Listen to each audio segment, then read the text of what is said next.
Hello students, welcome to Namita chemistry classes. आज हम करेंगे जेईई 2023 मेंस में आए हुए क्वेश्चंस एटॉमिक स्ट्रक्चर के फोटो इलेक्ट्रिक इफेक्ट से। फर्स्ट क्वेश्चन देखते हैं।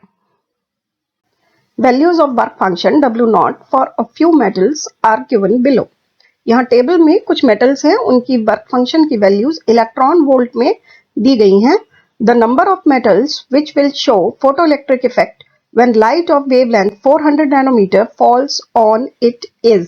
अब आपको बताना है कितने मेटल्स ऐसे हैं जो फोटो इलेक्ट्रिक इफेक्ट शो करेंगे जब उन पर 400 नैनोमीटर्स की लाइट डाली जाएगी। तो इसका मतलब ये हुआ कि जो लाइट मेटल्स पर डाली जा रही है उसकी एनर्जी मेटल के वर्क फंक्शन के बराबर या उससे ज्यादा होनी चाहिए, तभी इलेक्ट्रॉन इजेक्ट हो सकेगा।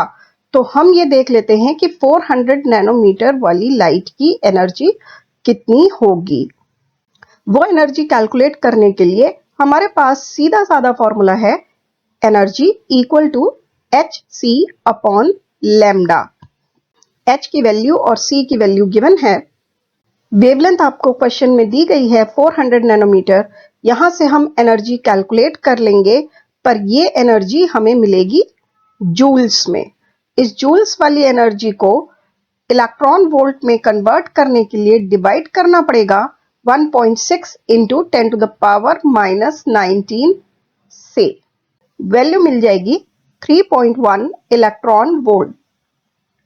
अब यहां पर देख लेते हैं कि कौन से ऐसे मेटल्स हैं जिनका वर्क फंक्शन 3.1 इलेक्ट्रॉन वोल्ट से कम है। ऐसे मेटल्स हैं 3, लिथियम, सोडियम और potassium. It means your answer is 3. Given below are two statements. One is labeled as assertion A and the other is labeled as reason R. अब depending upon these statements आपको 4 options दिए हुए होंगे, उसमें से correct option choose करना होगा।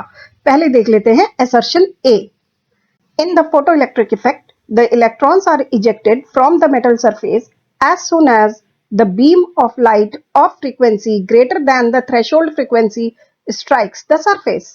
आपको ये पता ही है कि जो इंसिडेंट लाइट होती है उसके अंदर जो एनर्जी है वो मेटल के वर्क फंक्शन से ज्यादा होनी चाहिए या थ्रेशोल्ड फ्रीक्वेंसी से ज्यादा होनी चाहिए, तो फोटो इलेक्ट्रिक इफेक्ट शो करता है वो मेटल।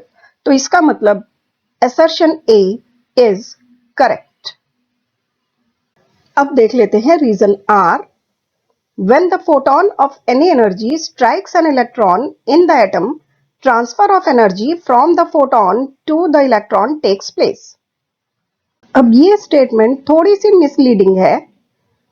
एक्चुअली जब कोई फोटोन किसी भी एनर्जी का किसी इलेक्ट्रॉन को हिट करता है तब उस फोटोन की एनर्जी इलेक्ट्रॉन को ट्रांसफर तो होती है, लेकिन फोटो इलेक्ट्रिक इफेक्ट की टर्म्स में देखें तो ऐसा नहीं है कि किसी भी एनर्जी का photon photo electric effect produce कर पाएगा। उस फोटोन में एनर्जी होनी चाहिए उस पर्टिकुलर मेटल के वर्क फंक्शन से ज्यादा, तभी वो फोटो इलेक्ट्रिक इफेक्ट शो कर पाएगा। It means reason R is an incorrect statement। अब आपके पास assertion और reason के बेस पर 4 ऑप्शंस हैं। आप ये देख सकते हैं कि assertion A is correct but reason R is incorrect। इसके बेस पर जो करेक्ट ऑप्शन होगा वो होगा C। A is correct but R is not correct। अगर आपको ठीक से समझ आया है तो प्लीज लाइक करें, शेयर करें, चैनल पर नए हैं तो सब्सक्राइब करें, बेल आइकन हिट करें। देखते रहें Namita chemistry classes. Bye bye.